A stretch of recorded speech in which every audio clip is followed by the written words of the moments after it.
Hey sweeties! I'm back today showing you how I make my marble fondant cookie. You might remember 5 years ago I was here teaching you the exact same thing. Well, I've learned a lot along the way, so I'm here with my updated tips and tricks, and I will be answering all your commonly asked questions on how to make the perfect marble fondant cookie. Let's get into it. So first, I've gone ahead and pre-baked my vanilla cookies. We love the Miss Biscuit sugar cookie recipe, which I'll leave linked in the caption below, so make sure you check that out. But any cookie recipe is just fine. You want to bake these so they're ready to go, and then you also want to make sure you have all your products handy.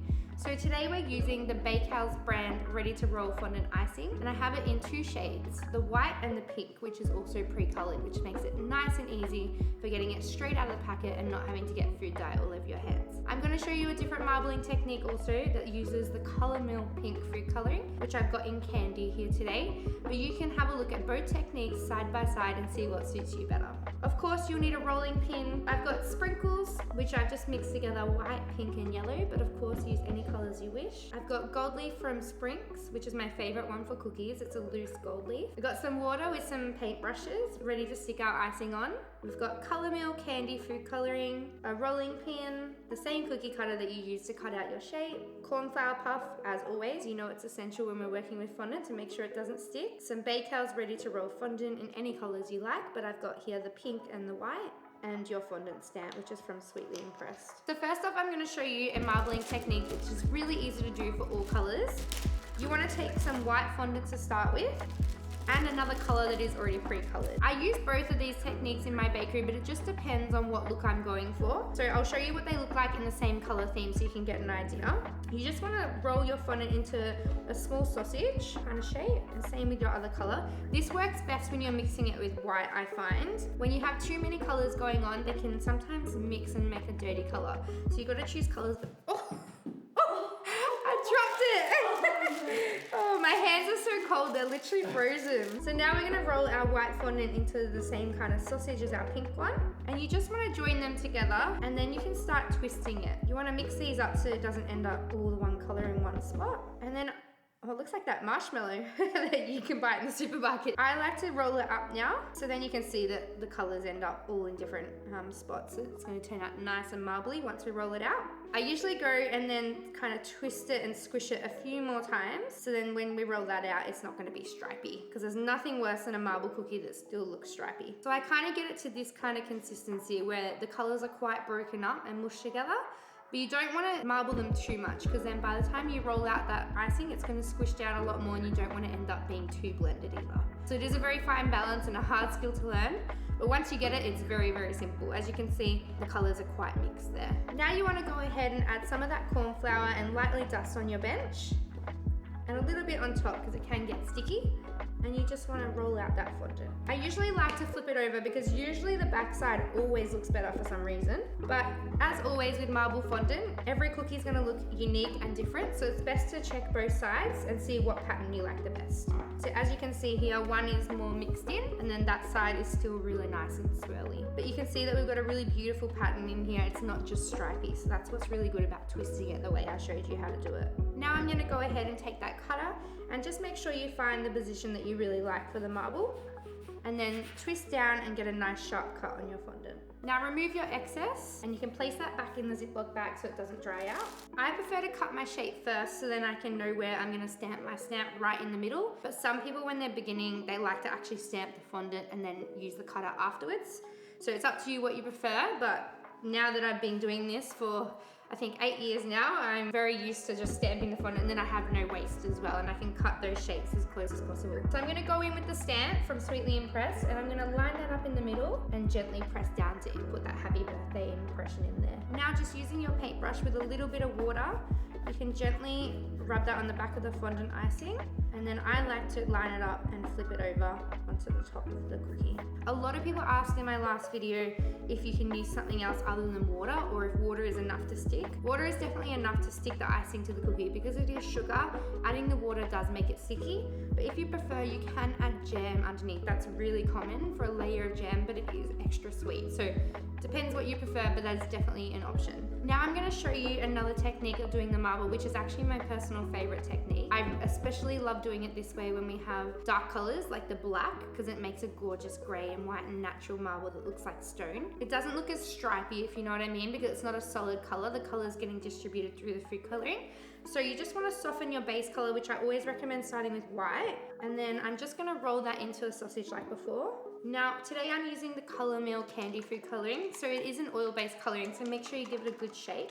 Because fondant is already sticky, you don't want to add too much of this coloring, and a water-based coloring is better for this, but it still does work as long as you don't use too much. So as you can see, I've just added a few random dots just from the lid onto the fondant, and then I do the same thing where I roll up the fondant just to distribute some of that color, and I'm going to do the same where I twist it, just like we did with the other technique. But as you can see already, it's going to be a different look by using the food coloring instead of the already pre-colored fondant. As you can see, it gives you different shades and dimension. It's not so solid of just one color, like some are going to be lighter and some are going to be darker in different patches, which is cool. Now we are going to roll this out to the same thickness as the other one, and I'm going to put them side by side so you can see the difference of the marbling pattern. As always, the bottom looks better. I don't know how that works, but it always seems to be the way. And as you can see, we've got a gorgeous natural kind of marbling and veining in the fondant. So this is my favorite way to marble, especially if you just got one color, because it does always look amazing like this. When you do have a few colors or more, sometimes it does look better in the other technique.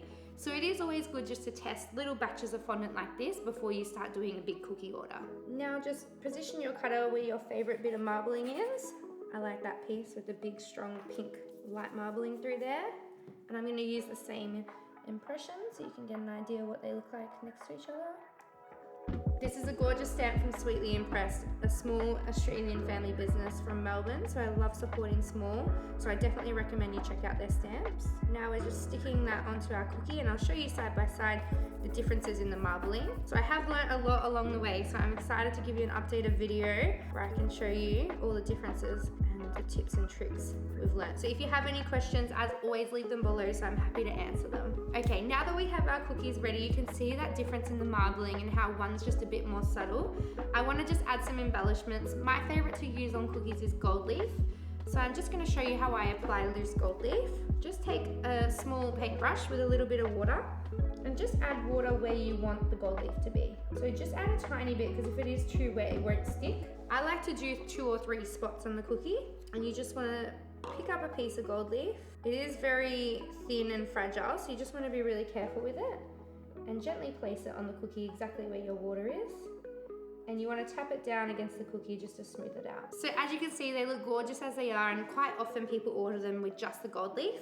But just to show you another technique, I'm going to show you how to easily add sprinkles. You can do that on its own or in combination with other embellishments, but it looks super cute, especially for the themed birthday parties. If you have like Wiggles theme or any particular theme, it looks so cute with like the medley of sprinkles that match your theme, because it just incorporates all the colors into the one cookie.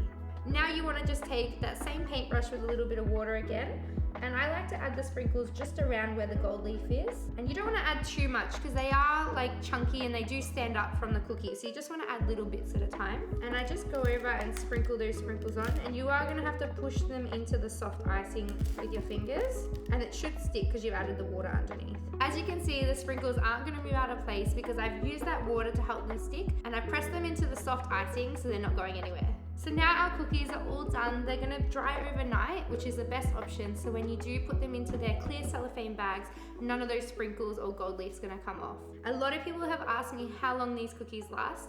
It does depend on your recipe, but this recipe that I'm gonna leave linked down below does last 2 weeks in an airtight container, or up to 2 months if they're in a bag and heat sealed with a special heat sealing machine. You can buy those machines online, and if you do have a small business or a bakery, I definitely recommend investing in them because they're so worth the money to keep our cookies fresh for our clients. I hope you learned a thing or two today about how to marble fondant cookies.